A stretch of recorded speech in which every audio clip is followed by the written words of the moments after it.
So, yan, good day sa inyo mga ka-success. Good morning din sa inyo.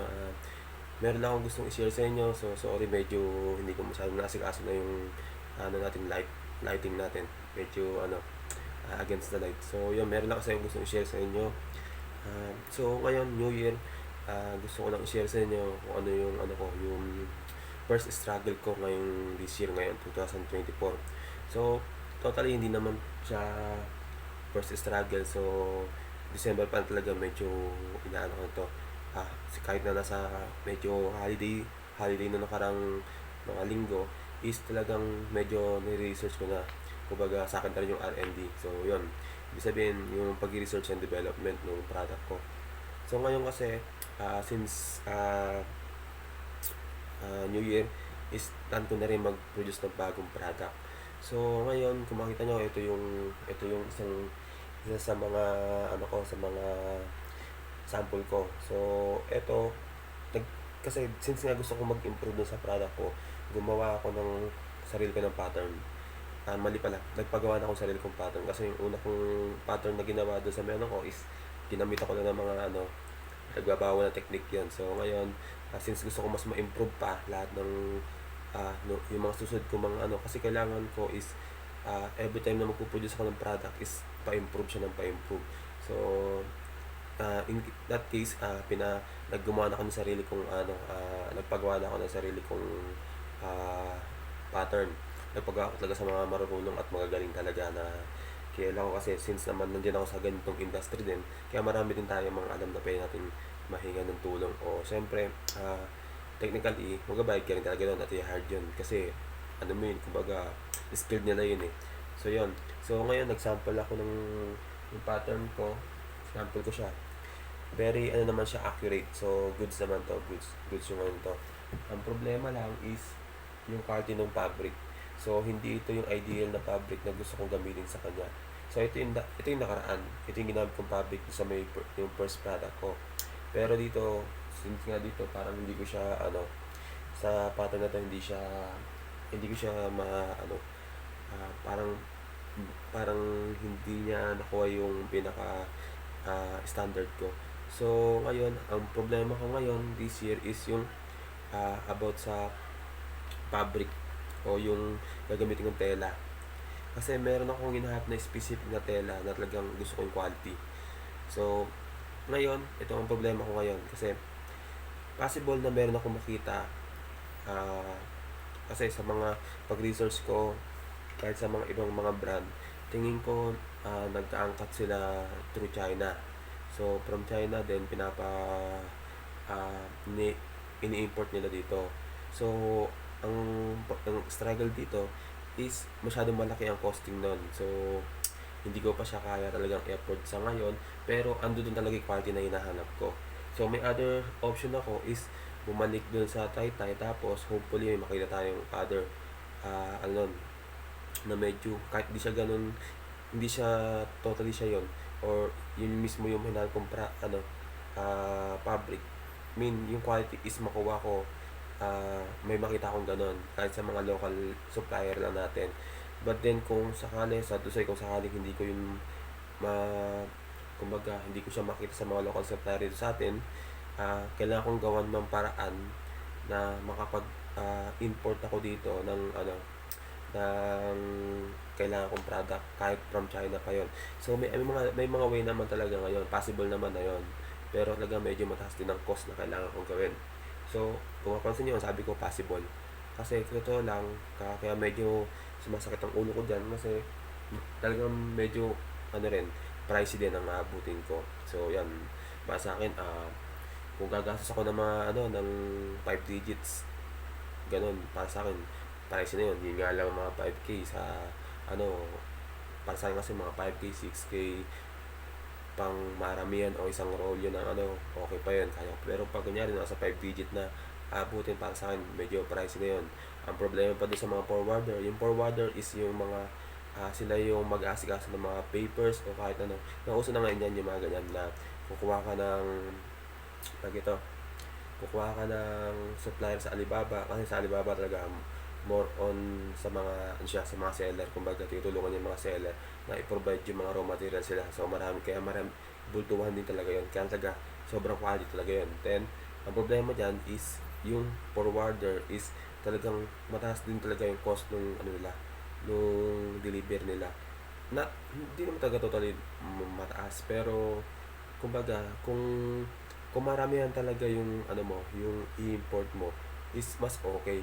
Kumbaga mas masusulit mo yung ano, yung cost nung deliver nila. But then kung ang gagamitin mo lang is kung ang i-order mo lang is mga minimum order lang, parang hindi siya masyadong practical. So yun, kaya lang ang problema naman dito, hindi naman tayo pwedeng bumili ng masyadong marami kasi baka mamaya hindi yun yung totally na ano na public na hinahanap ko. So meron naman silang mga review and mga details sa mga site nila. Ang problema nga, gaya sabi ko nun pa, mahirap i-judge ang public kung sa mga video mo sa tinignan. So pinaka the best is yung matatouch mo siya o mahahawakan mo siya mismo. And yun nga ang struggle ko. So dun tayo nagkakaroon ng problema ngayon. Hindi natin meron tayong possible na pwede makuha ng public na hinahanap natin. Ang problema, sobrang mataas yung cost. And then at hindi naman tayo pwedeng kumuha ng sample kasi so yun nga, kailangan natin kumuha ng sample sana. First is kumuha ng sample, but then sobrang pricey din yun, hindi siya masyadong practical kasi kung bawa magpapadala ka ng kahit mga sabi mo mga ilang kilo lang, 10 kilos, ang delivery nun mas mahal pa dun sa may cost, mas mahal pa dun sa sa in-order mong produkto.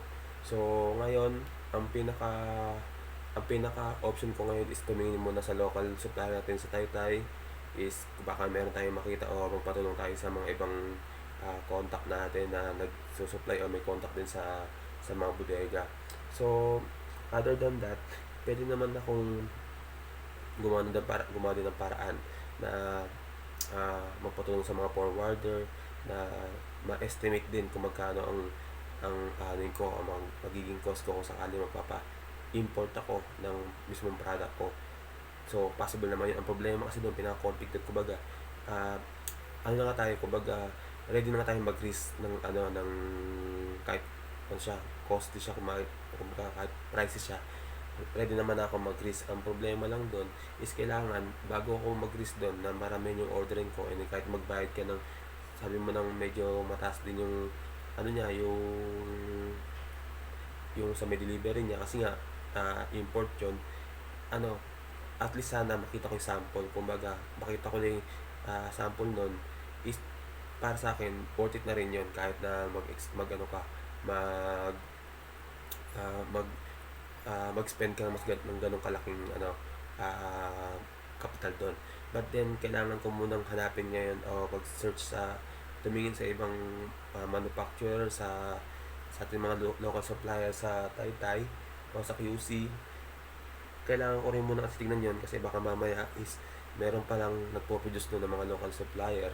Magkakaroon tayo ng problema sa costing sa market niyan pag nagkagano, kasi since nga halimbawa nakapag-deliver na ako ng galing sa export ay sa import from China, and then ang gagawin doon syempre dahil nga since alam ko na mataas ang costing ko sa mga ko, and paano kung halimbawa meron palang nagpo-produce niyan dito ng local supplier o katulad halos nun, syempre hindi naman yun ganun kataas ang pricing nun sa market.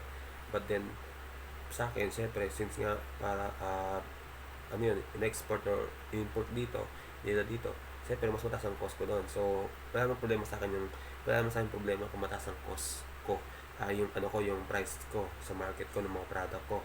Ang problema lang dito is yung same baka may makapag produce nun ng same quality ng sa akin, but then since nga local supplier sila is mas mababa or mas affordable yung price nila.